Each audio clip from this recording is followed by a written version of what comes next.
Este programa es una presentación de Iglesia de Cristo, Ministerios Alfa y Omega, Nueva York, proclamando el que es, y que era, y que ha de venir, el Todopoderoso. Su poder también nos dio. No con esto estoy diciendo que reverenciamos el libro como libro, sino que a través de la Biblia nosotros podemos conocer a la persona de Jesús, que es el centro de nuestra vida, quién es Dios y por supuesto la relación también con el Espíritu Santo de Dios. Hombres van, hombres vienen, movimientos van, movimientos vienen, pero la palabra del Señor permanece y ha permanecido siempre como el ancla de nuestra fe. Es importante que nosotros podamos tener el amor hacia la palabra del Señor y, como en la oración hoy decía, puede encontrar la palabra de Dios un lugar importante en nuestra vida. De allí viene la palabra atesorar la palabra de Dios, es decir, que sea un tesoro para nosotros. La misma palabra de Dios da testimonio de ella misma, y quizás una palabra que resume esto es un verso que es bastante conocido, que el Señor Jesús dijo acerca de la Biblia. Dijo en Marcos 13:31, dijo: el cielo y la tierra pasarán, mas mis palabras no pasarán.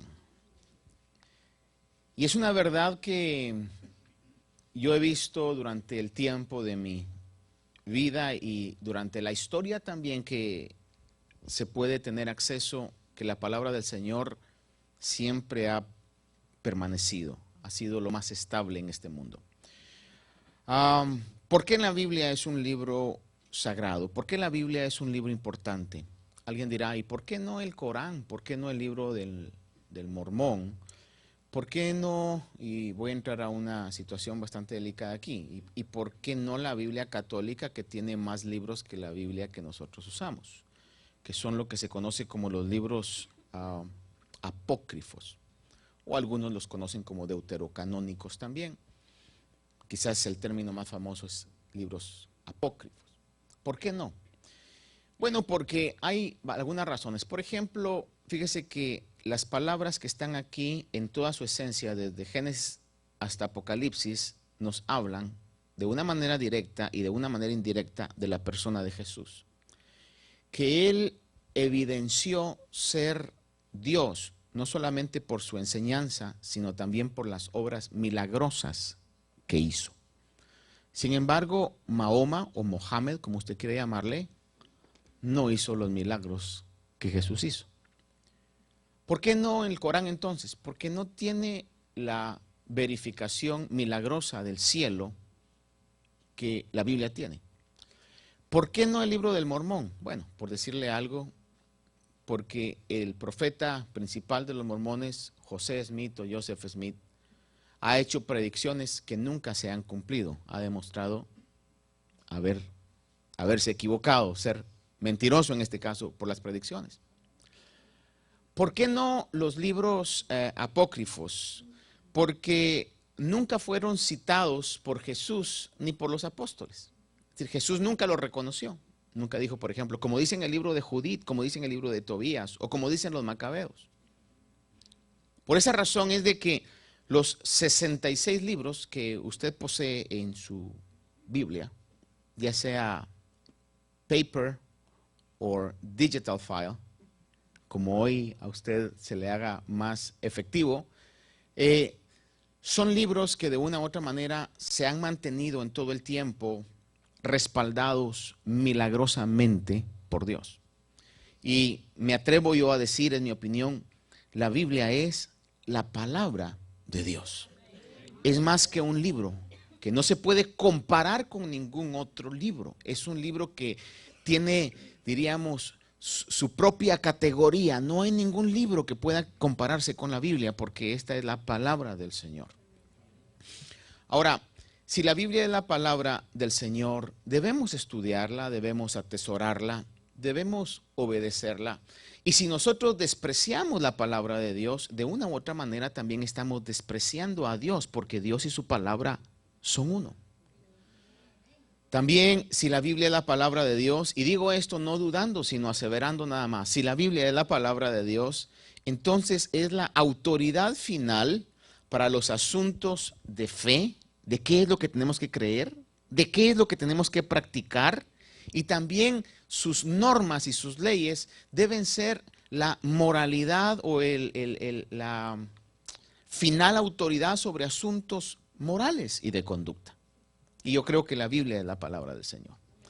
Hay algunos versículos que la misma Biblia habla acerca de ellos, de hecho salmos enteros, como el Salmo 19, que habla de la ley del Señor, que es perfecta, convierte el alma, de los testimonios del Señor, habla de fe, testimonios, de preceptos que hacen sabio al sencillo, que son más deseables que el oro.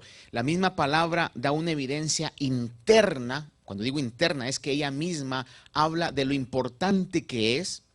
Pero hay también otros pasajes en el Nuevo Testamento que en algún momento son bastante clásicos o son bastante citados en relación a la importancia de la Biblia. Uno de ellos está en 2 Timoteo capítulo 3, del verso 15 al 17 le leo y dice: y que desde la niñez has sabido las sagradas escrituras, las cuales te pueden dar la sabiduría que te lleva a la salvación mediante la fe en Cristo Jesús. El versículo siguiente dice: toda escritura es inspirada por Dios y útil para enseñar, para reprender, para corregir, para instruir en justicia, a fin de que el hombre de Dios sea perfecto, equipado para toda buena obra. Dice que toda escritura es inspirada por Dios. Cuando a usted le dicen, pero es que la Biblia la escribieron hombres, no hay duda de eso. Sí, tuvieron que haber sido hombres los que la escribieron. Pero Dios inspiró a esos hombres a que escribieran en su momento lo que tenían que escribir. Entonces, la misma Biblia dice que toda la escritura es inspirada por Dios y es útil para hacer obra de transformación y cambio. Segunda Pedro 1:19, otro de los versículos que le comento, que son bastante utilizados para esto. Dice: y así tenemos la palabra profética más segura, a la cual hacéis bien en prestar atención, como a una lámpara que brilla en lugar oscuro, hasta que el día despunte y el lucero de la mañana aparezca en vuestros corazones. Cuando habla del día, está hablando acerca de acontecimientos finales o el día del Señor. Y cuando habla del lucero de la mañana aparezca en nuestros corazones, es la revelación, ya no como el Cordero humilde de Jesús, sino como el Rey de Reyes y el Señor de Señores, como el lucero de la mañana victorioso. Ahora dice que tenemos la palabra profética más segura, y por eso le hablo yo de seguridad, de algo que ancla nuestra vida. En este tiempo de tanta confusión, en esta era de la informática, tenemos nosotros que poder estar convencidos, y uso esta palabra una vez más, convencidos de que realmente creemos que la Biblia es la palabra de Dios, para que pongamos toda nuestra vida, toda nuestra confianza en lo que la Biblia dice. Y en este caso es importante poder hablar acerca de esto. La autoridad y el poder de la Biblia están en las innumerables vidas que han sido cambiadas, transformadas, regeneradas, restauradas por su contenido. No solamente por lo que la Biblia dice, no solamente por lo que el mensaje que tiene, sino por el efecto que ha causado ese mensaje en tantas personas. No hay ningún otro libro en la historia que haya podido cambiar las vidas. Hay novelas que nos han hecho llorar, aunque a mí nunca, pero cuando hablo de novelas no hablo de las que pasan en la tele, hablo de novels, escritos, ¿verdad? Hay quizás escritos que nos han elevado a otra dimensión, nos han trasladado a otra época, nos han sacado de donde estamos, nos han instruido quizás algunos datos históricos o libros que hablan acerca de historias del pasado, pero ningún libro ha podido cambiar el corazón, el ser interno humano, como la palabra de Dios. Dice el libro de Hebreos que la palabra de Dios es viva y es eficaz, y dice que es una espada, como una espada de dos filos, que penetra hasta la división del alma y del espíritu. Deep inside of you, deep inside of me, where exactly we don't know, but there is a division. Adentro de nosotros, en donde no sabemos exactamente, pero hay una división entre lo que es alma y el espíritu. La psicología no puede llegar ahí, la medicina no puede llegar ahí, la filosofía no puede llegar ahí. La palabra de Dios llega exactamente ahí y divide la división del alma y del espíritu. Es poderosa para poder hacerlo. There is something special, there is something extraordinary about this book. Hay algo extraordinario acerca de este libro, hay algo milagroso acerca de este libro. No estoy honrando el libro, o sea, el hecho de que usted diga, una vez alguien me dijo la otra vez, ¿por qué él mancha su Biblia? Me dijo, ¿verdad? Si este es un tesoro, que yo lo atesoro, me dijo, ¿verdad? Y lo tengo como nuevo. Y alguien decía la otra vez, una Biblia toda pintada y que se le están cayendo las hojas si usted quiere, ¿verdad? Y ahí arrugada y todo. Es una Biblia bien planchada y bien limpia. Pero una Biblia nueva es una vida toda sucia y toda arrugada. Es decir, prefiero en este caso, y no estamos reverenciando en sí, ¿verdad? El libro en sí, sino el contenido del libro, que si lo leemos, lo estudiamos y lo atesoramos, va a cambiar nuestra vida de una manera maravillosa. Y creo que esta mañana vemos testigos de que no es un libro común, sino que ha cambiado su mensaje en la vida de cientos, de miles y de millones de personas en nuestra vida. Nosotros somos testigos del mensaje de la Biblia. Déjeme llevarlo a esto. Los escritos de sus autores han sido honestos y sinceros. Y este es un testimonio maravilloso. Porque si usted quisiera hacer un libro que fuera el número 1 de ventas durante toda la historia, usted lo menos que quisiera hacer es poner los momentos tristes y desagradables. O historias tristes y desagradables. Sin embargo, usted mira en la Biblia historias que son en algún momento tristes y desagradables. ¿Por qué? Porque no era acerca de la gente, es decir, el mensaje, el centro de la Biblia, no es acerca de la gente, no es ni siquiera pensemos en el caso de David. ¿Cuántos no hemos oído de David? Y es un personaje predominante en la Biblia. Sin embargo, usted no mira que David no haya escrito sus momentos desagradables. Es decir, cuando pecó, ahí lo escribió.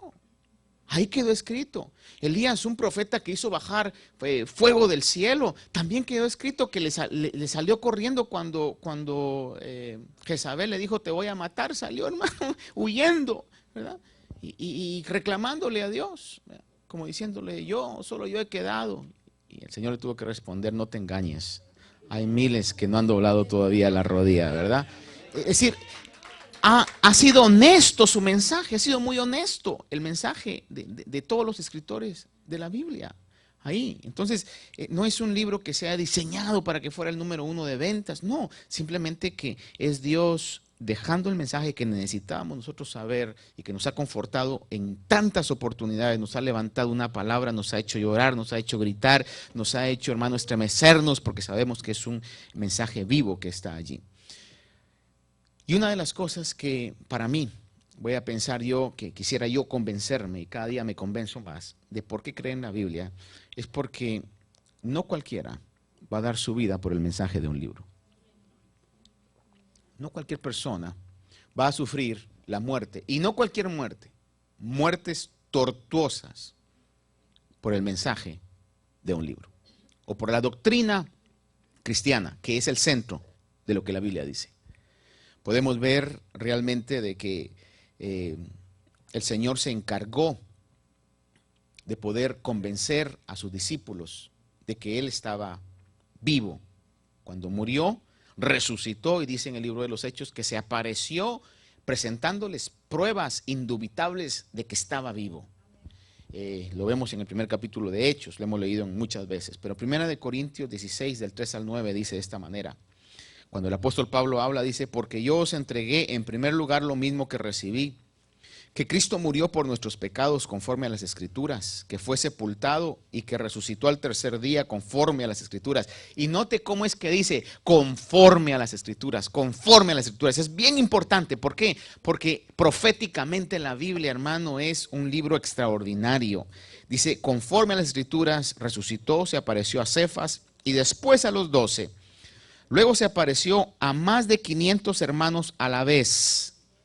1 Corintios 16 del 3 al 9. Dice, se apareció a más de 500 hermanos a la vez. Es decir, que cuando el Señor resucitó, esto no fue algo de que lo vio nada más María, Marta y Pedro y Juan. No, hermano, lo vieron los 12 y dice que se apareció a más de 500. A lo menos eran 501. Si dice más de 500, 501. ¿Verdad? A más de 500 a la vez se apareció resucitado, dice, los cuales, la mayoría dice, de los cuales viven aún, pero algunos ya duermen. Cuando habla duermen está hablando de que ya habían muerto. Después se apareció a Jacobo, luego a los apóstoles y al último de todos, como a uno nacido fuera de tiempo, se me apareció también a mí. Ahí está hablando el apóstol Pablo, que no lo vio en carne y hueso, sino que lo vio en una dimensión resucitada, gloriosa. Por eso el apóstol Pablo, y oiga esto, recordemos esto, fue necesario que Jesús le convenciera de su realidad por la labor que el apóstol Pablo iba a tener. Un hombre que desgastó su vida por el evangelio, que lo apedrearon, que lo azotaron, que lo pusieron en cárceles, que naufragó, pero que estaba decidido y que llegó a decir estas maravillosas palabras: para mí el vivir es Cristo y el morir es ganancia. Dijo, con Cristo estoy juntamente crucificado y ya no vivo yo, mas Cristo vive en mí. Qué decisión, qué convencimiento, qué determinación por el mensaje de alguien que había, o el contenido de unas escrituras. Es que era un mensaje que los había convencido que era no un mensaje, era el mensaje del cielo. Era la verdad de Dios que está en la palabra del Señor. ¿Y qué más diremos? En alguna oportunidad le hablé yo de esto. Los apóstoles, Mateo dice que fue martirizado en Etiopía y fue muerto por herida de espada. Y no negaron la fe. Estoy hablando de los apóstoles. Juan, el apóstol Juan, que escribió la primera, segunda y tercera carta de Juan y también escribió el libro de Revelación, el libro de Apocalipsis, dice que fue martirizado cuando se arrojó a un caldero de aceite hirviendo. Miren qué clase de muerte. Juan. Durante la persecución de Roma, comenzando con Nerón y los demás emperadores que comenzaron a perseguir a la iglesia, pero dice que cuando lo arrojaron a ese caldero de aceite hirviendo, milagrosamente Dios lo libró. ¿Cómo sale usted ileso de un caldero de aceite hirviendo? Lo mismo que sucedió con aquellos jóvenes que en Babilonia los metieron al horno de fuego 7 veces calentado y lo único que se le quemaron fueron las amarras. Dice que Juan sale, la historia así lo declara, ileso, y por esa razón entonces lo sentenciaron a irse en exilio a las minas de la isla de Patmos. Es decir, cuando nosotros leemos que Juan estaba exilado en Patmos, no estaba de vacaciones en una hamaca, ¿verdad? Con una bebida ahí agradable, ¿verdad? Un coco ahí. No, hermano, estaba en un territorio donde enviaban a los presos. En otras palabras dijeron, a este no lo podemos matar, estos ni se mueren, hay que exilarlos. Y en el caso de Juan, ahí cuando está en esa región, recibe la revelación del Apocalipsis y luego fue liberado y regresa a la región de lo que hoy es Turquía, que cuando usted mira el mensaje de Juan a las 7 iglesias, toda la región de Turquía, llega a Turquía donde la Biblia dice que murió, o perdón, la historia revela que murió pacíficamente. El único quizás. Pero eso no quiere decir que no haya sido perseguido. Lo tiraron a un caldero de aceite hirviendo, pero Dios lo libró. Diga conmigo, milagros que Dios ha hecho. ¿Por qué no libró a Pedro? Bueno, pero libró a Juan. De una u otra manera Dios ha manifestado su voluntad como Él ha querido hacerlo.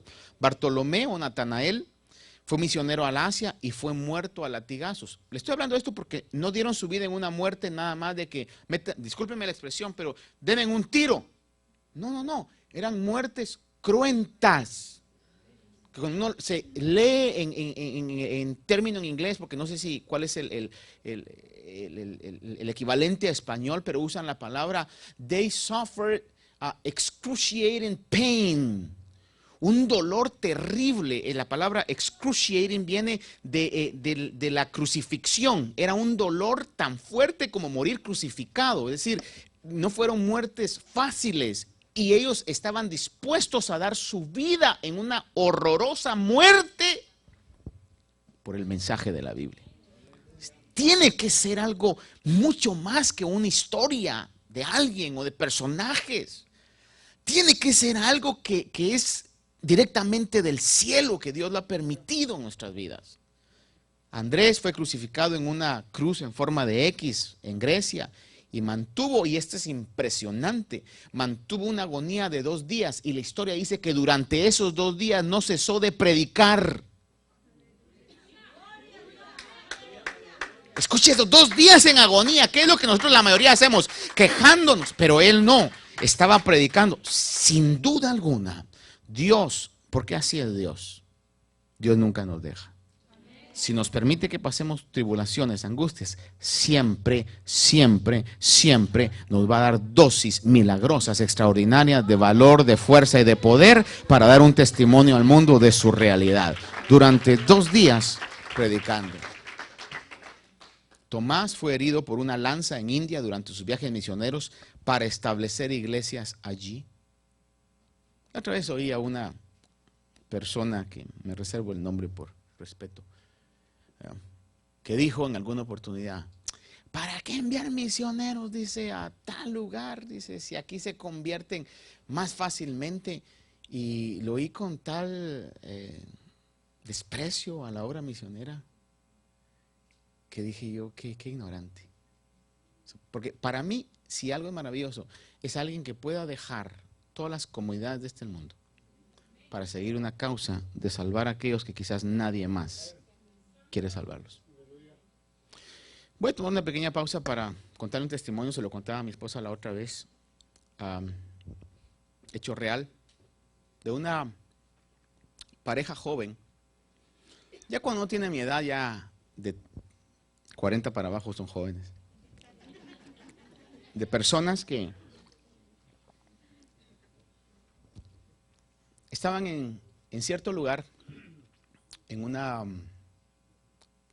reunión, una actividad, o eran parte de un mover cristiano. Y de repente el Señor comenzó, el Espíritu de Dios comenzó a inquietar el corazón del esposo por un país, y el país era Uganda.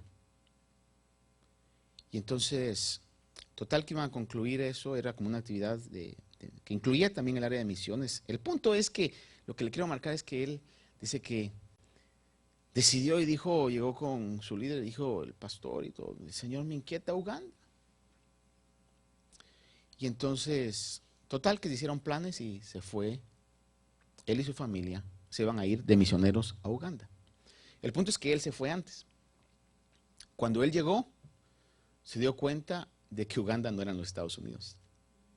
Se viene de un país africano que ha sufrido violencia, guerra interracial terribles.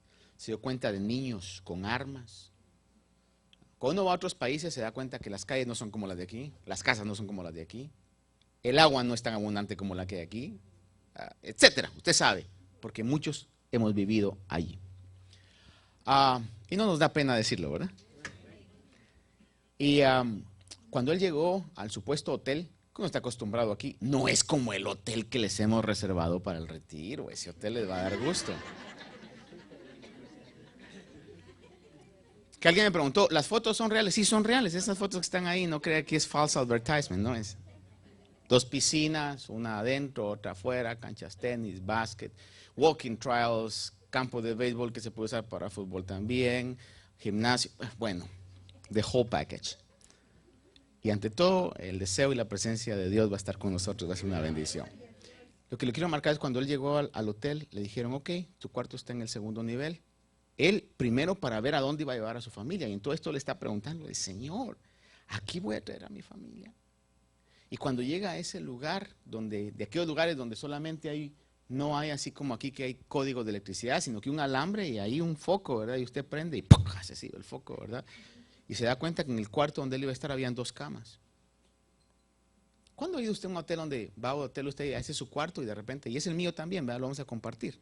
Aquí no pasa eso. Pero en este caso él llegó y entonces al verse ahí se pone de rodillas y le comienza a decir, Señor, ¿qué pasó? Pero era tu espíritu, tú me hablaste, tú estás en esto y ahora me encuentro en esta situación y aquí voy a traer a mi familia y aquí voy a traer a mis hijos. Y de repente dice que entra un personaje afroamericano, 6 pies 4 pulgadas. Y le dice, what are you doing here? Y él de rodillas. Dice, Señor, le dice, I'm sorry, that's the room that they gave me. Es el cuarto que ellos me dieron, le dice, ¿verdad? Yo vengo de Estados Unidos, dice, y voy a decir la palabra porque así era como, en representación de una organización que se llaman Los Navegantes, dice, ¿verdad? Y en inglés, obviamente, un inglés británico, en inglés es The Navigators, dice que el hombrón ese, para mí hombrón 6'4", ¿verdad? Le dice, The Navigators, le dice, ¿verdad? The one in Colorado Springs, Springs, Colorado. Y le dice, yes, that one. Dice que el hombre viene, lo agarra y le dice, praise the Lord. Y lo levanta. Y le dice, I've been praying 3 years to God to send somebody from the Navigators to Uganda. Dígame usted si eso no es milagroso.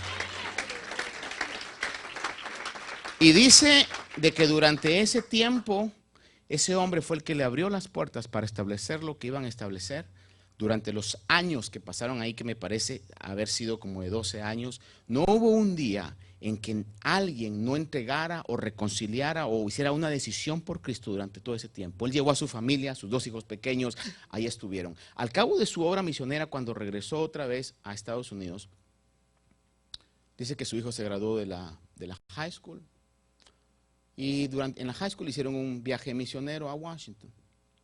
Cuando hicieron el viaje misionero a Washington, ellos le dijeron, hijo, aquí está un dinero, creo que fueron como $40. Ve y cómprate lo que quieras ahí como un souvenir, aparte de tus gastos, es para ti, cómprate lo que quieras. Buy something nice, sorpréndenos. Y ellos aquí, después de 12, 15 años de estar ahí misioneros en ese lugar. Cuando ellos regresaron, el hijo les dijo, no abran los ojos, los llevó a su cuarto, y cuando los lleva a su cuarto dice, hasta que yo les diga abren los ojos, para ver qué había comprado con esos $40. Cuando entran al cuarto y abren los ojos, arriba en su cuarto estaba una bandera de Uganda. Y le dice el hijo a los padres, ese lugar donde he tenido los mejores años de mi vida. Los padres no pudieron más que ponerse a llorar de agradecimiento a Dios, porque Dios nunca se equivoca. Pero lo tremendo es que le dijo, y hoy que ya me he graduado, dice, voy a comenzar a hacer los estudios porque quiero ir a Uganda y regresar a servirle al Señor en ese lugar, su hijo. Entonces, que alguien hable con desprecio de alguien que ha dejado todo por ir a abrir terreno, a mí no se me hace más que una situación de ignorancia sobre lo que es realmente el corazón de Dios. Poder despreciar la vida de estos hombres que dieron su vida por el evangelio, de hombres que durante la Inquisición fueron quemados porque escondían Biblias, porque copiaban Biblias, para que usted y yo hoy tengamos acceso a la Biblia y que este bendito libro que es la palabra de Dios no tenga un lugar importante en nuestros corazones. Creo que no es justo poder retribuirles con eso. Y no digamos, por ejemplo, de los otros. Matías fue apedreado y luego decapitado. Y los otros apóstoles no hay datos históricos, sin embargo la tradición dice que también tuvieron una muerte difícil, en el caso de Pedro, que fue crucificado. Pero la misma Biblia habla en Hebreos 11, del 36 al 38, y dice acerca de los hombres o los héroes de la fe, dice, otros experimentaron vituperios y azotes y hasta cadenas y prisiones. Fueron apedreados, aserrados, tentados, muertos a espada. Anduvieron de aquí para allá cubiertos con pieles de ovejas y de cabras, destituidos, afligidos, maltratados. Y añade, y quizás su Biblia lo dice entre paréntesis, de los cuales el mundo no era digno. Gente que tuvo una decisión, una determinación, y pudieron realmente poner su vida por la causa del evangelio. Termina el pasaje diciendo que estuvieron errantes por desiertos y montañas, por cuevas y cavernas de la tierra. ¿Por qué razón tomaron esos sacrificios? Por la causa del mensaje de la Sagrada Biblia. Déjeme ir llevándolo a algo entonces hoy para ir al centro y luego a la conclusión de lo que quiero dejar en su corazón. La Biblia mantiene una unidad. O diría antes de entrar a esto, ¿por qué? Alguien me dirá, ¿por qué, pastor, usted dice que la Biblia es la palabra del Señor? Bueno, aparte de lo que ya le he dicho ahorita, la Biblia mantiene una unidad de contenido extraordinario y milagroso. Desde el Génesis hasta el Apocalipsis no se contradice, se complementa. Contiene 66 libros, usted sabe, 39 del Antiguo Testamento, 27 del Nuevo Testamento, que ha sido escrito por 40 diferentes autores, 40 diferentes personas. ¿Usted sabe lo que es o lo que cuesta ponerse de acuerdo 4 o 5 personas? Y ponerse de acuerdo 40 diferentes autores de distintas clases sociales, de distintos niveles académicos, de distintas profesiones y aparte de eso, de distintas épocas. Y que todos tengan una unidad de propósito, eso solo lo puede hacer Dios. Aparte que fue escrito no en un periodo de 30, 40 ni 100 años, un periodo de alrededor de 1600 años, entre 1500 a 1600 años. Se pusieron de acuerdo. No, Dios los tuvo que poner de acuerdo. En 13 diferentes países, en 3 diferentes continentes. Y para concluirlo, the cherry on top of the cake, en 3 diferentes idiomas. Y todo mantiene una unidad de propósito, porque la Biblia no es un libro, es la palabra de Dios que nos ha quedado a nuestras vidas. La Biblia siempre ha tenido evidencia científica. Cuando la gente creía que la tierra era plana y que estaba sobre elefantes, que si los barcos se iban, se caían en el abismo, etc. Sabemos nosotros que la palabra de Dios dice en Job 26:7, Él extiende el norte sobre el vacío y cuelga sobre la nada la tierra. Aparte que habla de la circunferencia de la tierra en otra situación donde habla, dice, con tu compás trazaste la circunferencia de la tierra. Job, que algunos dicen que es el libro más antiguo de la Biblia, aún más antiguo que Génesis, habla y dice que la tierra cuelga o está sobre el vacío. ¿Cómo sabía Job eso? Si ahí no existía la NASA, sino solamente por revelación. En Génesis se habla, en Levítico también, pero le hablo en Génesis 9:4, dice, pero carne con su vida, es decir, su sangre no comeréis. Levítico 17:11 dice, la vida de la carne está en la sangre. Levítico 17:14 dice, porque en cuanto a la vida de toda carne, su sangre es la vida. La Biblia ha revelado desde el principio que en la sangre estaba la vida. Cuando antes, a lo menos en la Edad Media, hermano, y por esa época, no creían eso, al contrario, creían que si alguien estaba enfermo, era bueno sacarle sangre. Y le cortaban y dejaban que la sangre saliera. Hasta que con el tiempo la ciencia va evolucionando y se dan cuenta que lo peor que podían hacer era eso. Por eso ahora usted mira que cuando una persona está grave, por ejemplo, usted va al médico, ¿qué es lo primero? Y va a un chequeo físico, a un análisis físico, ¿qué es lo primero que le hacen? Porque de como esté su sangre, está su salud. ¿Cómo la Biblia sabía que la vida estaba en la sangre? Porque científicamente siempre ha probado tener la razón. En el pueblo de Israel, el Señor le dio leyes sanitarias que hablaban acerca de los gérmenes, de los microbios, del microorganismo, cuando no se había inventado el telescopio. Y venían de una sociedad, de la sociedad egipcia, que creía que cuando alguien tenía alguna úlcera o algún brote en la piel, era bueno ponerle excremento de animales encima y que eso ayudaba. Por eso el índice de amputaciones en la sociedad egipcia era catastrófico, porque se les hacían unas infecciones horrorosas.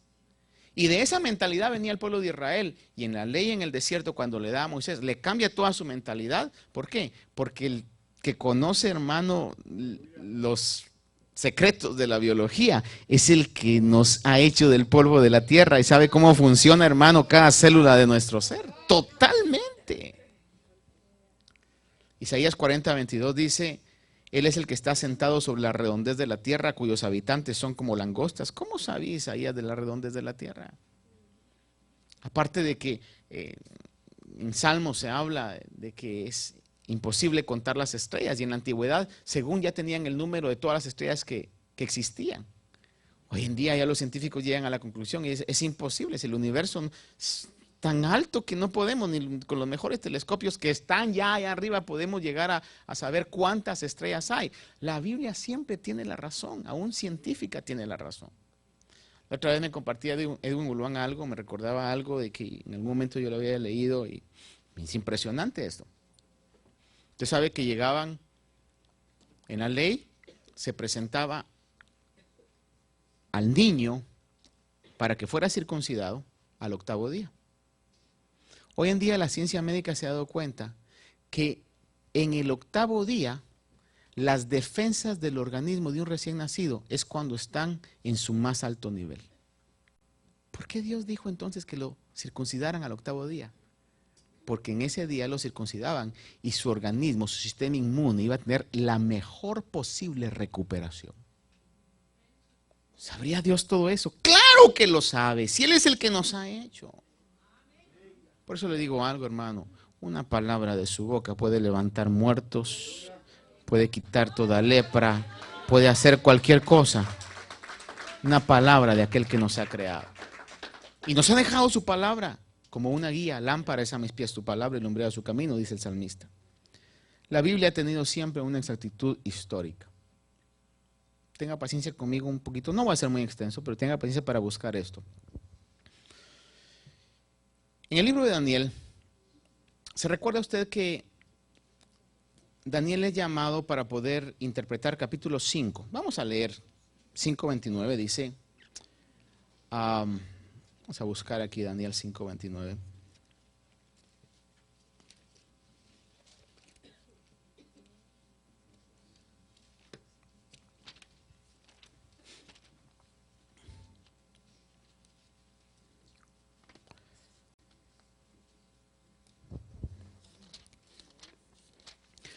Fíjese que es llamado Daniel para poder interpretar un sueño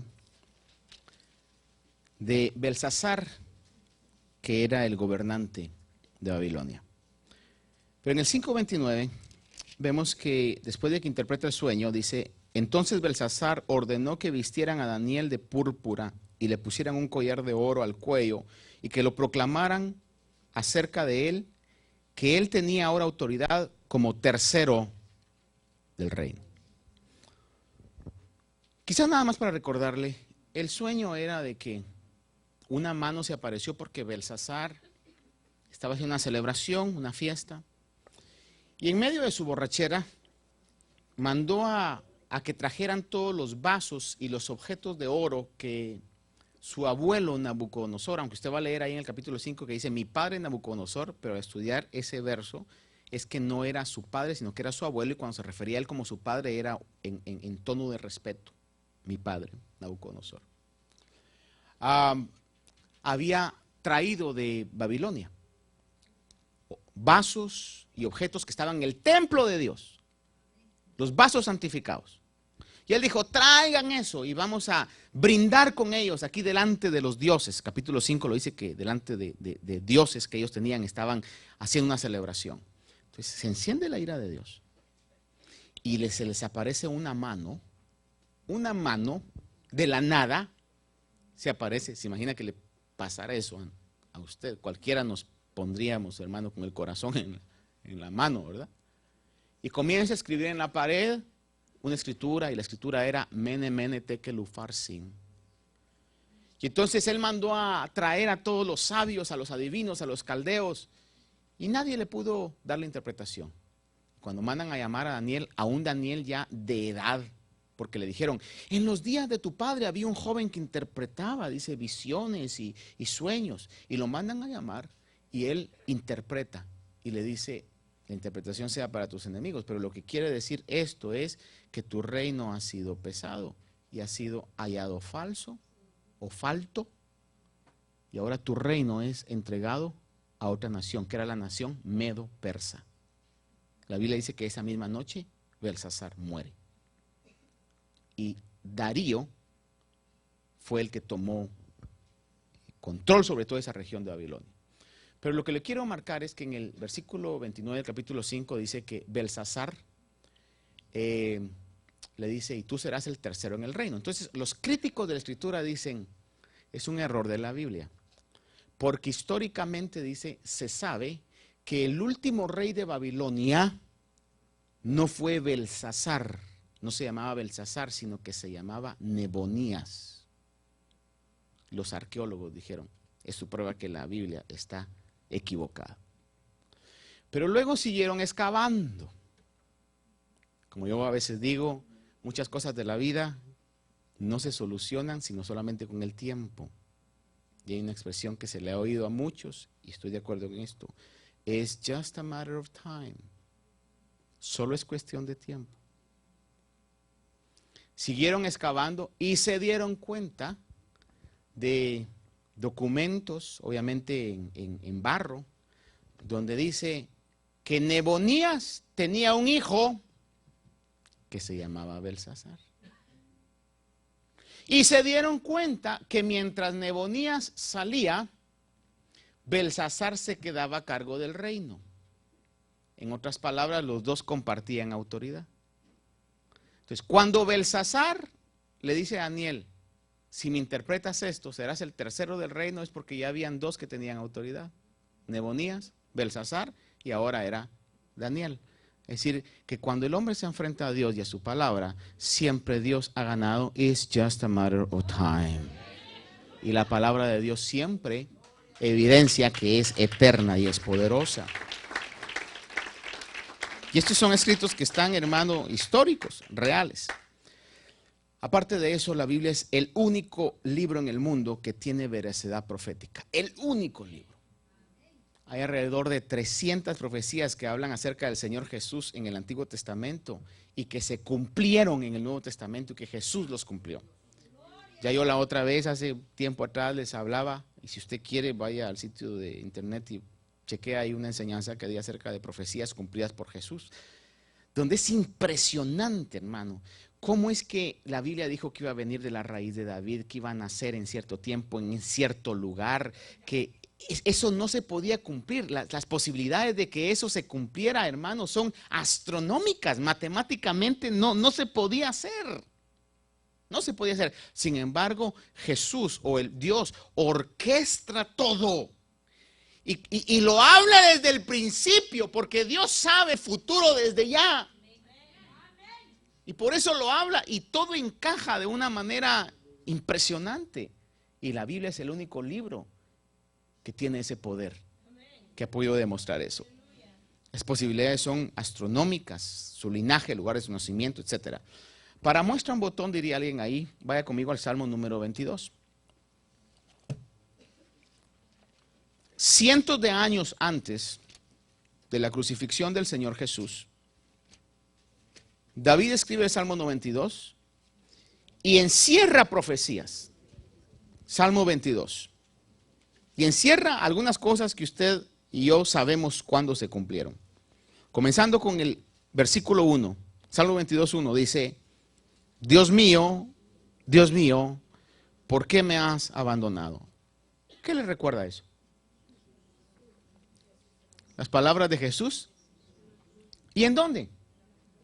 En la cruz. Cualquiera podría decir, pues que Jesús las haya dicho durante sus 30 años de vida. Pero el punto es que David la escribe y específicamente Jesús las dijo en la cruz.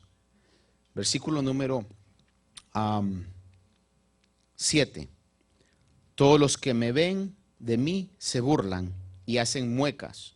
Con los labios menean la cabeza diciendo que se encomiende al Señor, que Él lo libre, que Él lo rescate, puesto que en Él se deleita. ¿Qué no le decían a Jesús? Sálvate a ti mismo. Tú que salvaste a otros, bájate de la cruz. Versículo número 15 al 18. Como un tiesto se ha secado mi vigor y la lengua se me pega al paladar. ¿Se recuerda que usted dijo, que Jesús dijo, tengo sed?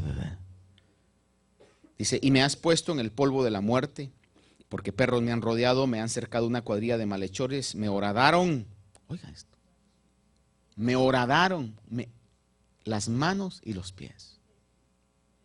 ¿Cómo? David obviamente estaba hablando quizá de lo que sentía en forma figurada, pero en ese momento el Espíritu de Dios estaba orquestando una profecía mesiánica tan maravillosa y tan exacta que se llegó a cumplir en el tiempo final. Verso 17. Puedo contar todos mis huesos, ellos me miran, me observan. Mire el verso 18. Reparten mis vestidos entre sí y sobre mi ropa. Y le pregunto, ¿no pasó eso en la vida de Jesús? Por eso, hermano amado, la palabra de Dios merece toda nuestra reverencia, nuestro amor, nuestra devoción y ante todo nuestro compromiso de poder entregarle nuestra vida y nuestra dedicación a su mensaje. Génesis capítulo 12, verso 7, hablando el Señor con Abraham, le dice, y el Señor se le apareció a Abraham y le dijo, a tu descendencia te daré esta tierra. Entonces edificó él un altar al Señor que se le había aparecido. El Señor le dijo a Abraham, los judíos son la descendencia de sangre de Abraham, y en 1948 Israel regresa a su tierra por segunda vez. Ya una vez los habían sacado, una vez habían regresado, y en 1948 regresan por segunda vez. Ninguna nación en la historia del mundo ha podido sobrevivir las persecuciones del pueblo de Israel, o poder adquirir un territorio que ya era perdido. El pueblo de Israel lo ha hecho por segunda vez. ¿Por qué? Porque son muy buenos, porque son muy inteligentes, porque tienen el Mossad, la agencia de inteligencia más grande o más, diríamos, efectiva de todo el planeta. No, porque Dios le hizo una promesa a Abraham, y porque Dios y su palabra son uno, y porque el cielo y la tierra van a pasar, pero la palabra de Dios no va a pasar. Y si Él le dijo, tu descendencia va a vivir en esta tierra, su descendencia va a vivir en esa tierra. Quieran o no quieran los palestinos, apoye o no apoye la ONU, la descendencia de Abraham por la carne va a vivir en el territorio de Palestina, porque Dios lo dijo. Daniel predice con exactitud. ¿Se recuerda usted cuando Nabucodonosor tiene el sueño de aquella estatua? Cabeza de oro, plata, hierro, luego las piernas, hierro mezclado con barro. Mire, y Daniel le predice y le dice, oh, la cabeza eres tú, el reino de Babilonia. Luego viene el reino de Grecia. Luego viene el reino luego está Babilonia, luego Medo-Persa, luego Grecia y luego Roma. Ahora, la transición de esos imperios pasó alrededor de un periodo de 1000 años. Y Daniel lo dice y lo escribe con detalle, tal y como pasaron. Aun cuando usted lee, por ejemplo, el capítulo 9 de Daniel en adelante, puede uno ver literalmente, en otras palabras, la historia de Alejandro Magno o Alexander the Great, como usted quiera llamarle, y la división de su imperio de una manera tan exacta que solo el libro que viene de Dios puede predecir, puede profetizar de una manera tan exacta eso. ¿Qué pasó en la historia? Déjeme llevarlo a otro y luego uno de mis favoritos aquí. Ezequiel capítulo 26, verso 12.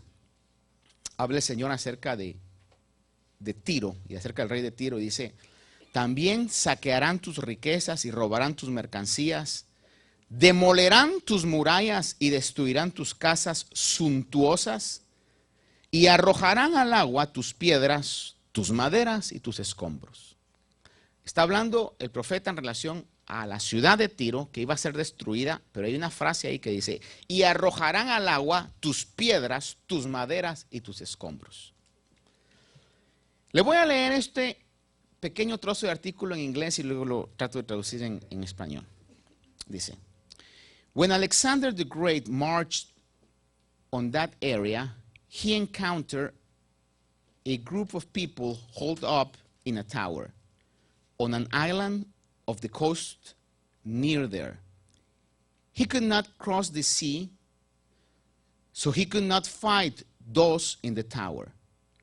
Rather than wait them out, the proud conqueror had his army throw stones into the sea to build a land bridge to the tower.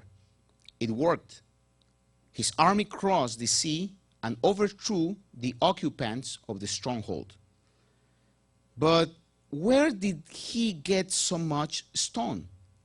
The rocks that were used for the land bridge were the leftover rubble from the city of Tyre. Lo que está diciendo este relato es, cuando Alejandro Magno o Alexander the Great llegó a esa ciudad, había un grupo que estaba en una isla, en una torre. Y él no podía llegar porque había un pedazo de mar que se lo impedía llegar.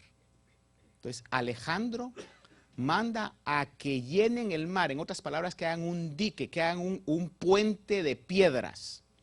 Y la pregunta que siempre decían es, ¿de dónde sacaron tanta piedra sino de los escombros de la ciudad de Tiro, que iba a cumplir la profecía de Ezequiel cientos de años antes, que decía: y arrojarán al agua tus piedras, tus maderas y tus escombros. Una exactitud matemática. Por eso yo le voy a decir algo, y el día viernes sucedía algo, hermano, maravilloso, porque me recuerdo que después de la predicación el Señor ponía en mi corazón algo, y que yo decía: es que there is a word, hay una palabra, Dios está en control, Dios está en control, Dios está en control.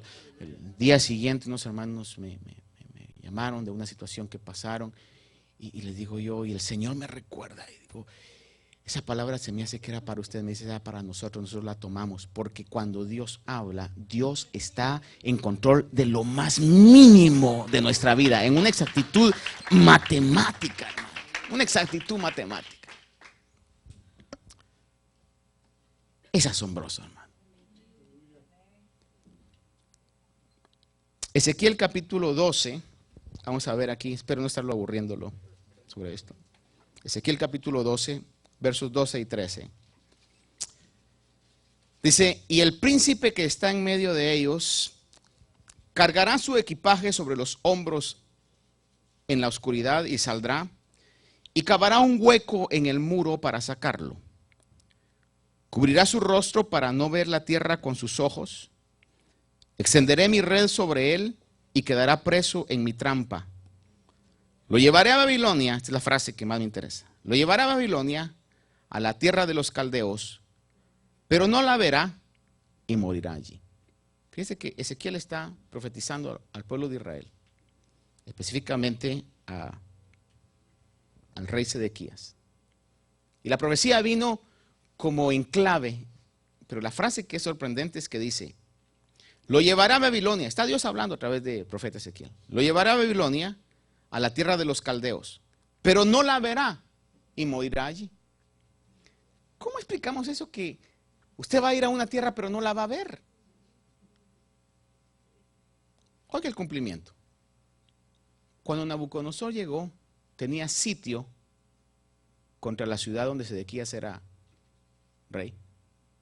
La sitió, y cuando pudo entrar y pudo conquistarla, dice en el libro de Segunda Reyes capítulo 25, versículos 6 y 7. Entonces capturaron al rey y lo trajeron al rey de Babilonia en Ribla, y éste lo sentenció. Y degollaron a los hijos de Sedequías en su presencia, y a Sedequías le sacó los ojos y lo ató con cadenas de bronce y lo llevó a Babilonia. Pregunto, ¿llegó a Babilonia? Pregunto, ¿vio Babilonia? Se estaba cumpliendo exactamente la profecía que el Señor había dicho.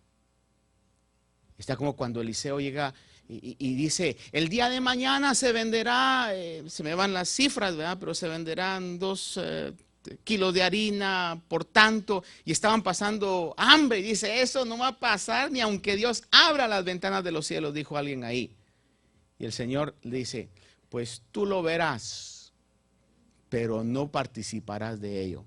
El campamento de los sirios, Dios causa confusión. Unos leprosos llegan, se da cuenta que habían dejado todas las riquezas, llegan a la ciudad diciendo: allá hay comida. La gente va, agarra toda la comida, y el día siguiente se estaba cumpliendo exactamente con precisión la palabra que Eliseo había dicho. Y la persona que se había atrevido a hablar en contra de Dios, dice que se puso en la puerta de la ciudad, lo arrollaron, murió, lo vio, pero no pudo disfrutar de ello. Maravilloso lo que Dios ha hecho en su palabra. Por eso hoy más que nunca nos interesa saber qué dice el libro de Apocalipsis, porque de que se cumple, se cumple. Entonces terminemos con un pasaje en Primera de Pedro capítulo 1, verso 23 al 25.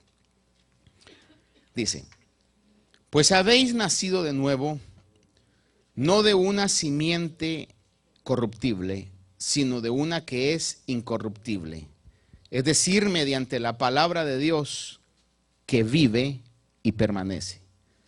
Porque toda carne es como la hierba, y toda su gloria como la flor de la hierba. Sécase la hierba, cáese la flor, mas la palabra del Señor permanece para siempre. y esta es la palabra que os fue predicada. Le decía al principio, es necesario poder hablar sobre esto para que nosotros, al oír la palabra del Señor, al estudiar la palabra del Señor, sepamos que no estamos estudiando ni leyendo un libro de una religión más. Estamos estudiando, leyendo y poniendo nuestra vida sobre la bendita palabra de Dios. Amén. Padre bueno, Este programa fue una presentación de Iglesia de Cristo, Ministerios Alfa y Omega, Nueva York, proclamando el que es, y que era, y que ha de venir, el Todopoderoso. Su poder.